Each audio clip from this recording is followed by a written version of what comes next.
Welcome to studio N APTS news channel. ఈ రోజు ముఖ్యమైన వార్తలను మీకోసం అందిస్తున్నాం.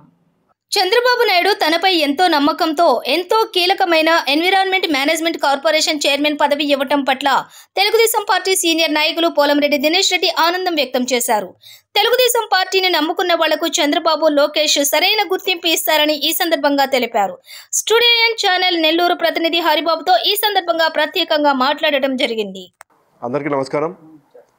ఆంధ్రప్రదేశ్ ఎన్విరాన్మెంట్ మేనేజ్మెంట్ కార్పొరేషన్ చైర్మన్గా గత నెల 20వ తేదీ ప్రమాణ స్వీకారం చేశాను. ఇందుకు నన్ను ఆశీర్వదించిన ముఖ్యమంత్రి వర్యులు నారా చంద్రబాబు గారికి, అలానే మా department head environment, forest, science and technology, అలానే డిప్యూటీ సీఎం అయిన పవన్ కళ్యాణ్ గారికి, అలానే మంత్రివర్యులు యువనేత, యువగలం హీరో నారా లోకేష్ గారికి ప్రత్యేకమైన ధన్యవాదాలు తెలియజేస్తున్నాను. ఈ ఆంధ్రప్రదేశ్ ఎన్విరాన్మెంటల్ మేనేజ్మెంట్ కార్పొరేషన్, ఏపీఈఎంసీఎల్ అంటారు దీన్ని. ఈ కొత్త కార్పొరేషన్ ఉద్దేశం ఏంటంటే, ఏదైతే ఇండస్ట్రియల్ వేస్ట్ ఉంటుందో, అది హజార్డస్ కానివ్వండి, నాన్ హజార్డస్ వేస్ట్ ఏదైతే ఉంటుందో, ఇవన్నీ కూడా ప్రాపర్గా డిస్పోజ్ చేయడము. అలానే ఇవే కాకుండా మనకి బయోమెడికల్ వేస్ట్ ఉంటుంది, అలానే ఈ వేస్ట్ ఉంటుంది, బ్యాటరీ వేస్ట్ ఉంటుంది. ఏదైతే ఇండస్ట్రియల్ వేస్ట్ ఉంటుందో, ఈ ఇండస్ట్రియల్ వేస్ట్ని ప్రాపర్గా మేనేజ్ చేసే నియంత్రణ సంస్థ ఈ ఏపీఎంసీఎల్. ఈ ఇండస్ట్రీ పరిధిలోనే మనకి ఈటీపీ ప్లాంట్స్ వస్తాయి. అలానే ఈ ఇండస్ట్రియల్ డిస్పోజ్ వేస్ట్ ఏదైతే ఉందో, ఇది సర్క్యులర్ ఎకానమీకి ఎక్కడైనా యూజ్ అవుతుందా అంటే, ఇప్పుడు ఫర్ ఎగ్జాంపుల్ మనకి థర్మల్ ప్లాంట్స్ ఉన్నాయి. థర్మల్ ప్లాంట్స్ నుంచి ఫ్లై యాష్ వస్తుంది. ఫ్లై యాష్లో డిఫరెంట్ గ్రెయిన్స్ ఉంటాయి. మనకి ఫైనెస్ట్ వచ్చి ఫ్లై యాష్, అది సిమెంట్లో వాడతారు. అలానే ఇంకొద్దిగా వేరే వెరైటీస్ ఉన్నాయి అనుకోండి, అవి వచ్చి మనకి ఫర్టిలైజర్స్గా వాడతారు. అలానే కొన్ని తారు, మనకి రోడ్డు వాడుతుంటారు కదా తారు. అలా ఏ పరిశ్రమకి ఇదేదైనా యూజ్ అవుతుందా, ఈ వచ్చిన ఇండస్ట్రియల్ వేస్ట్ ఏదైనా యూజ్ అవుతుందా? అలానే పర్యావరణానికి డ్యామేజ్ కాకుండా, అంటే ఎందుకంటే ఇవాళ చూస్తున్నాము ఇండస్ట్రియల్ వేస్ట్ చాలా చోట్ల మనకి కాలువల్లో కలిపేయడం కానీ, సముద్రంలో కలిపేయడం కానివ్వండి, సరస్సులో కలిపేయడం కానివ్వండి. వీటి వల్ల ఏమవుతుందంటే గ్రౌండ్ వాటర్ డ్యామేజ్ అయిపోతుంది, మన పర్యావరణము పాడైపోతుంది, చెట్లు పెరగట్లేదు.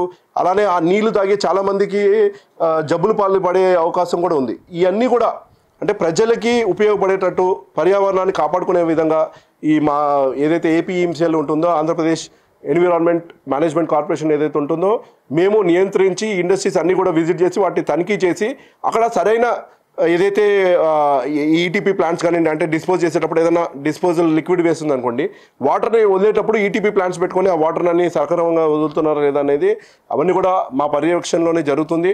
ఇప్పుడే కొత్తగా స్టార్ట్ అయిన కార్పొరేషన్ ఇది, ఒక 4 ఏళ్ళు అయింది కార్పొరేషన్ స్టార్ట్ అయ్యి. ఇంకా మా ఏదైతే అడుగులు ఉన్నాయి ఇంకా కూడా పెంచాల్సిన అవసరం ఉంది. మా వింగ్స్ పెంచి ఈ కార్పొరేషన్ అంటే ఇప్పుడు కేవలం హజార్డస్ వేస్ట్ మాత్రమే ప్రెజెంట్లీ డీల్ చేస్తున్నాము.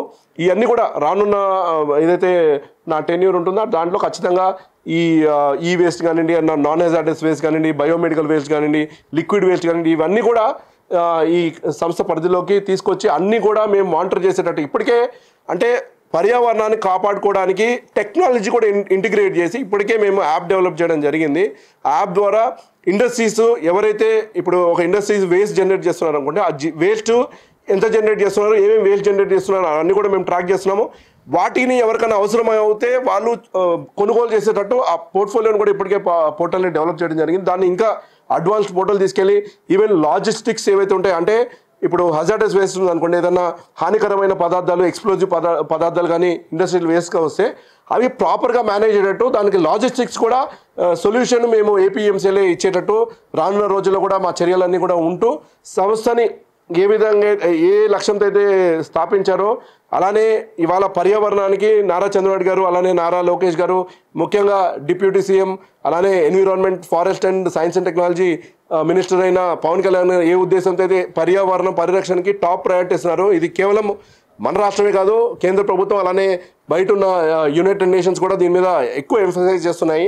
డెఫినెట్గా ఆ లక్ష్యంగా మేమందరం కూడా పనిచేస్తూ పర్యావరణాన్ని కాపాడుకుంటాము. ఇండస్ట్రియల్ వేస్ట్ నుంచి ప్రజల ప్రాణాన్ని కాపాడుతూ మన పర్యావరణాన్ని కూడా కాపాడుకుంటూ ముందుకు వెళ్ళేటట్టు మా అడుగులను కూడా రాబోయే సంవత్సరాల్లో ఉండబోతున్నాయి.